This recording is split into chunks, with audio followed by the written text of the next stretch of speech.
Well, I want to leave plenty of time to get into the Henry Novak body cam video because Matt and I were talking about the conviction of the killer, Vikram Digwa, on Sunday. And I knew based on what had happened at trial that there was body cam. And I guess I don't know what the process is over in the UK, but I never thought this body cam would see the light of day. And then come Monday morning, this body cam is out there. So this happened, of course, in Southampton, England. And if people don't remember the Henry Novak case, quickly, this is the case of a college freshman. His name is Henry Novak, and he was murdered in December by a Sikh guy carrying a ceremonial blade. That's Henry right there. And this ceremonial blade is called a kirpan. It was like an 8-inch blade. Mm-hmm. And Henry's walking home at midnight. He was out at the bars with some of his soccer friends. Toxicology showed his blood alcohol content was under the legal limit for driving. So it sounds like he had a drink or two, but he was not drunk at the time of this confrontation. He was recording Snapchat videos to send to his friends. While he's recording these videos, he's confronted by this Sikh guy named Vikram Digwa. And he calls in the video, which as far as I'm aware, is not public, but I've seen reporting on it. He calls Digwa a bad man, and then Digwa agrees and says, yeah, I am a bad man. And the video cuts, and at some point, Digwa stabs Henry Novak with this ceremonial blade of his. Novak runs away. Digwa's brother calls 911 or 999, as it is over there, claiming his brother was racially attacked by Henry Novak. And so police arrived. Novak tells them that he's been stabbed. Police don't really believe him. They handcuff him on suspicion of racial abuse, as reported to them, before they actually render medical aid. And Henry dies after bleeding out at the scene. And as I said at the top of the show, in every step of this story, which I had heard about, I don't know, maybe 3 weeks ago, something like that, I've thought, no, that's ridiculous. This story came to my attention in the Discord server, actually. There's got to be more to that story. That doesn't sound right. Who's going to handcuff a guy bleeding to death after being stabbed in this way? That doesn't make any sense. It can't be that bad. Must be missing something. And then it turns out it is that bad. It's actually worse. And the video is the final confirmation of all the things that we've heard about this story. Police not believing Novak that he's been stabbed, handcuffing him, reading him his rights instead of rendering medical aid. He's dying. The last thing he probably heard is his rights being read to him. And Henry Novak even said the George Floyd line, I can't breathe. I can't breathe. While the arresting cop appears to mock him. Here's some of that body cam video. What's happened to you, all right? Been stabbed. You've been stabbed? Whereabouts? Don't think you have, mate.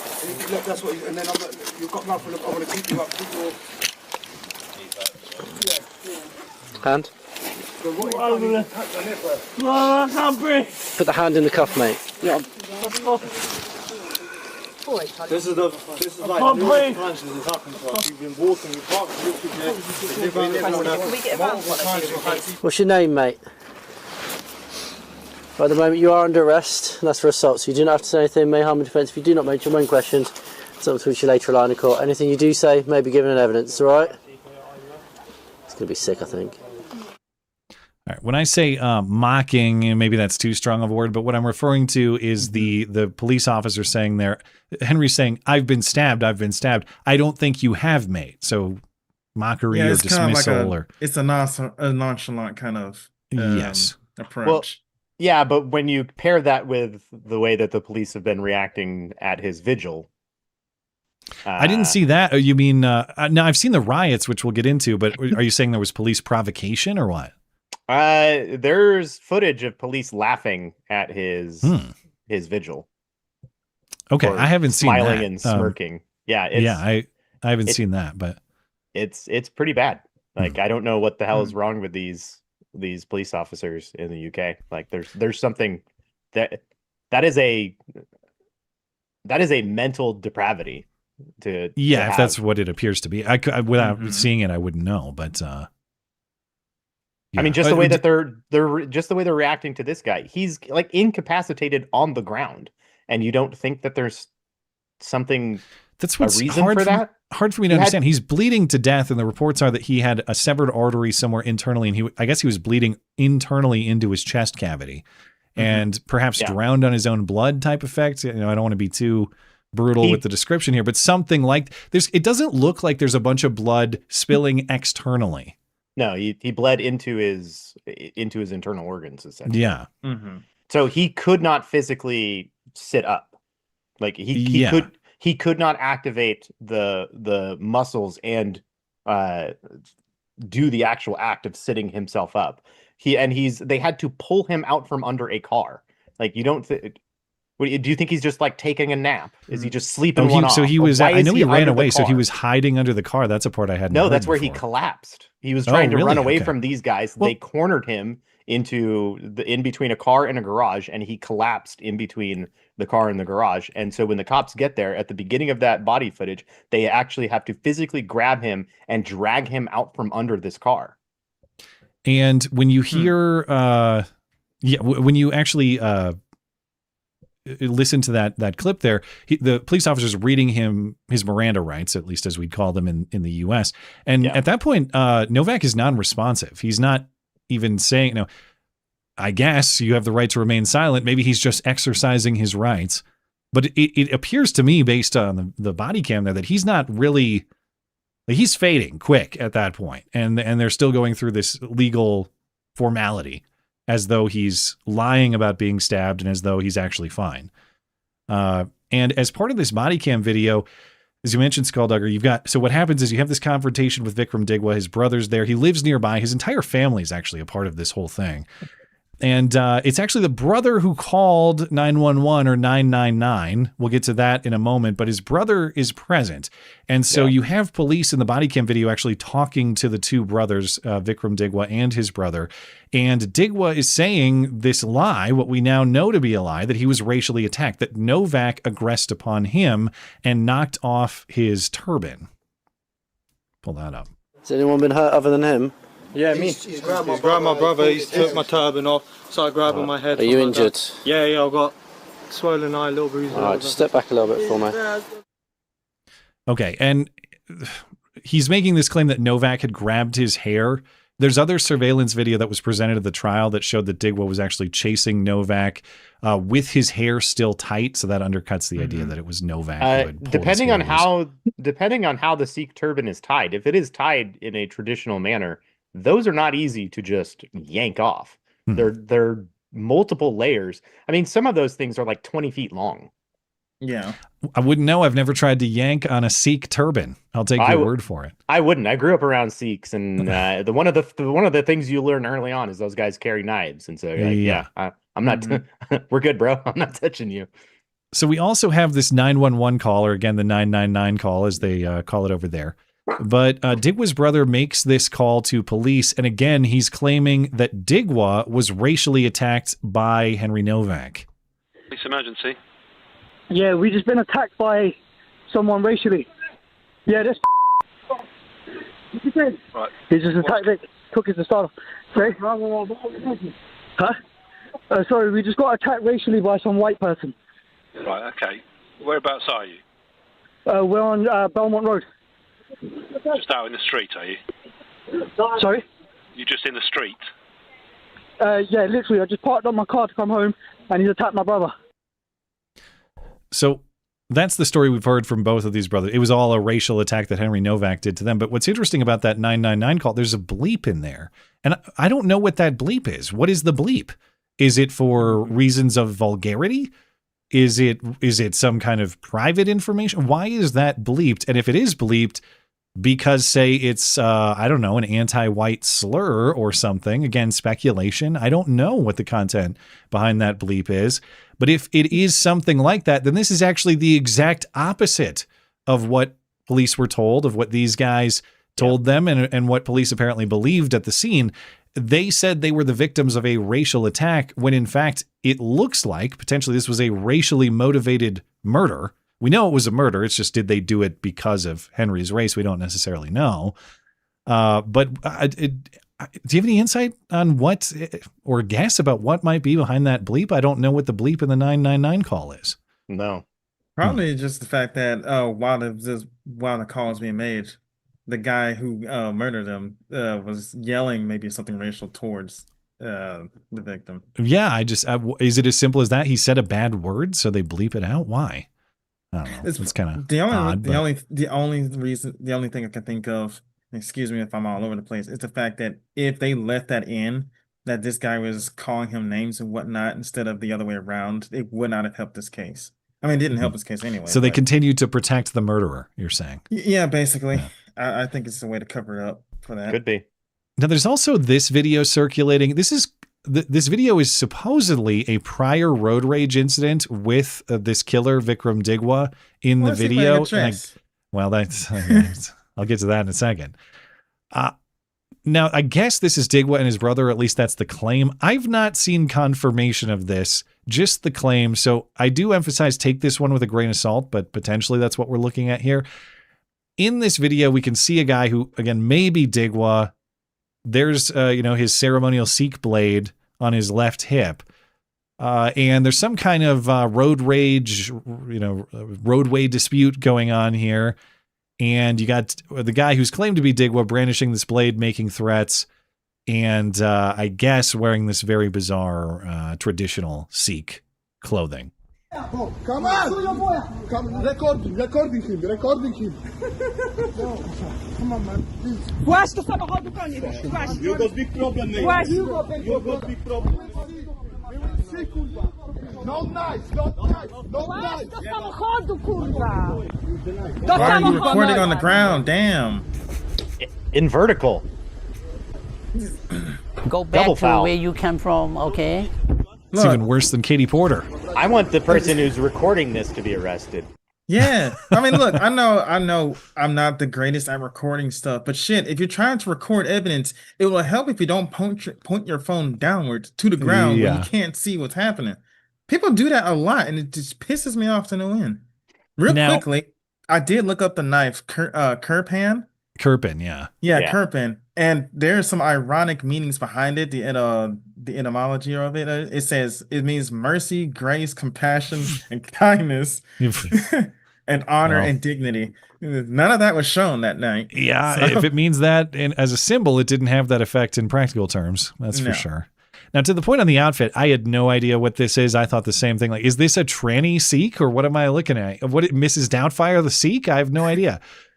So in the Discord server, Turles tells me his guess. He's not a Sikh expert either, I gather, but it's what the Sikhs call a chola, which is ceremonial or traditional Sikh dress, and I mean clothing and an actual dress. It's unisex. It's a unisex dress that Sikhs wear, apparently. So that's what we're looking at. Whatever these sandals are look really feminine too. I don't know. I don't know what really this. They're a little bit chopped on this cropping. Sorry, I could probably try to. Let me see if I can get a closer look at these sandals. Yeah, I don't know. They do look like feminine footwear. But there's this giant blade on his hip. So yeah, and he's got a spear. This one. Yeah, I'm kind of a sucker when it comes to like medieval-esque things like this, so I'm not going to make fun of it too hard. So that's being my That's it. You're just you're a Kirpin appreciator, and we'll just move on. Well, yeah, I'm not a Kirpin appreciator. I just like the. All right. Well, in addition to the murder itself and the body cam, the rest of the story is about the reaction. And at this point, Reform UK party leader Nigel Farage might be getting more heat publicly than the actual murderer, Vikram Digwa. After the release of the body cam video, Nigel Farage posted his reaction saying it's obvious that UK police are scared to be called racist. So in effect, they respect the rights of white people less than racial minorities. He was actually treated in a way that meant an accusation of a racial slur was treated more seriously than an act of murder. What does he say? I can't breathe. Familiar words? Remember career criminal George Floyd, who died in appalling circumstances in Midwest America a few years ago. Remember the reaction to that and the way the police behaved. Within a few days, Keir Starmer was taking the knee. Black Lives Matter, it's exploded all over the country. Churchill's statue was defaced, the cenotaph was vandalised.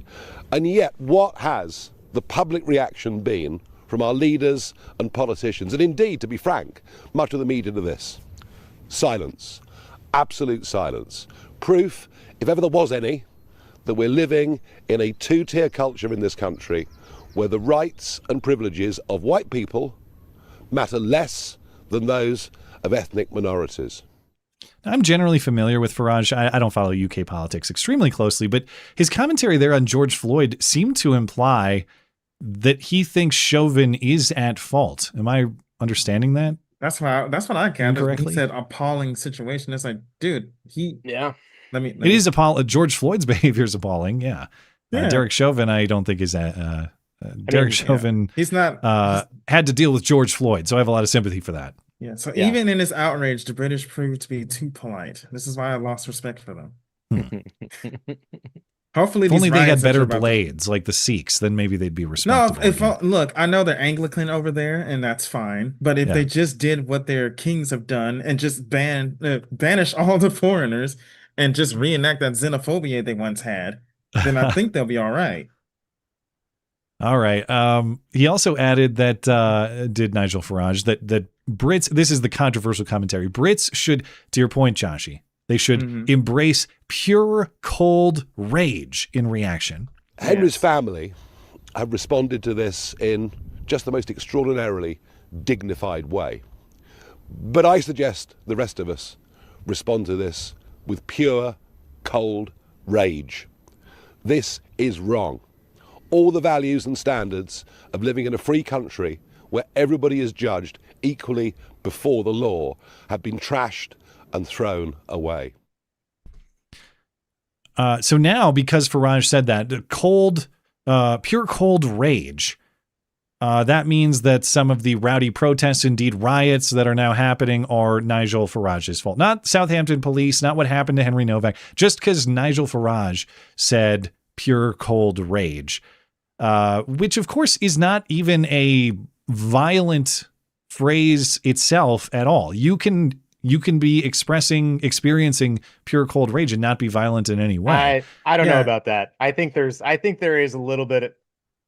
Is there a context I'm missing? I think if you embrace rage and violence happens, I don't think anybody's going to be surprised at that. Well, I guess what I'm saying is, like, just to be fair, if a Democrat had said this in the United States and then a riot broke out, what would your reaction be? I would not call it incitement or the fault of that Democrat. Pure cold rage? I mean, I don't know. I think there would be some conversation about that. Also, there's the question of what are you angry about? You know, that does matter. And generally, not always, but I think anger about this case is much more justified than your typical Democrat cause. Yeah. It's not me saying go attack cops, but I would say there is justifiable rage. I'm not saying that rage is inherently a negative thing. There's justifiable reasons to rage out on something, but I'm just saying that rage implies that violence is imminent.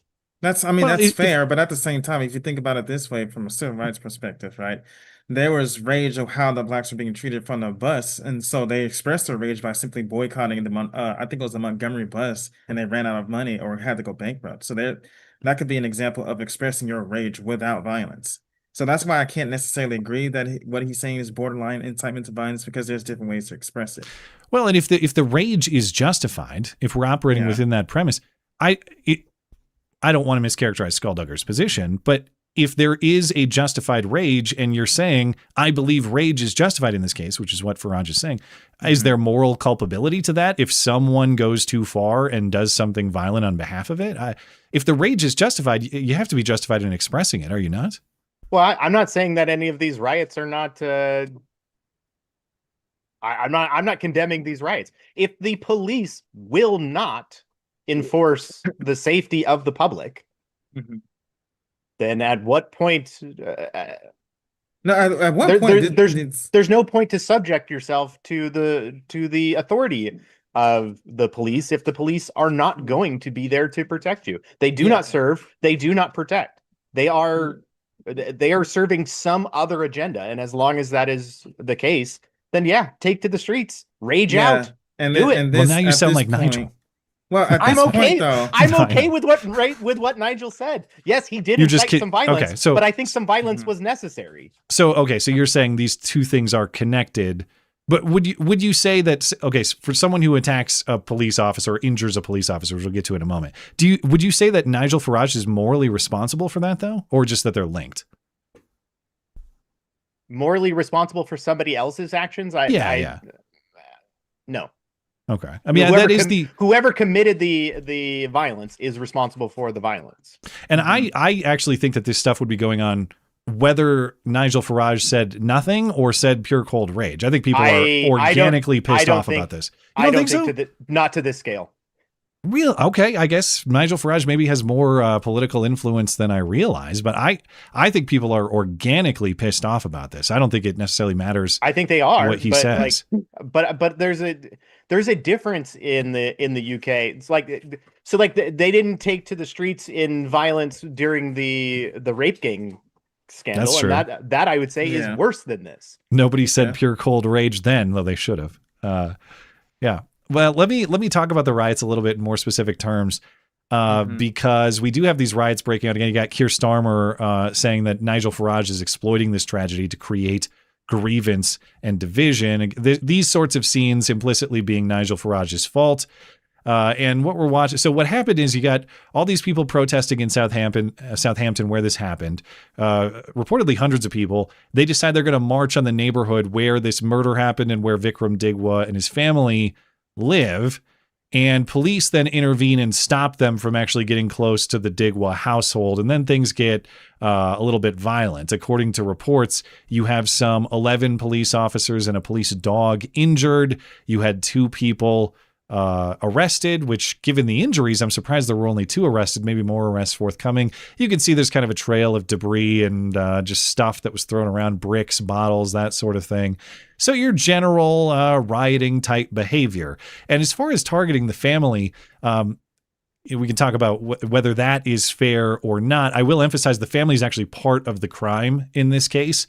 The mom is charged. I'm not sure if she was convicted yet. I'll have to look that up and remind myself. But the mom actually she was charged with taking the knife from the scene and hiding it at the family home. So the mom is part of this cover up. You have the brother falsely reporting to police that this was some kind of racial attack.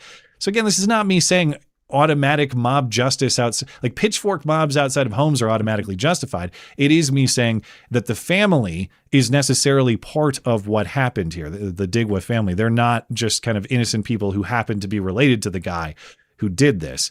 And I want to return to your point, Skulldugger, because in general, these sorts of grievances, however justified, and I believe this one is very justified, for a functional country, you don't want to handle this by mob. You want to handle this through the political process. However, as you were saying, when the political process is importing foreign hordes to the point that the British may soon become, or in future decades, become a minority in their own country, at some point that political process will expire. It's not me saying, great, I hope that happens. It's just recognizing the reality.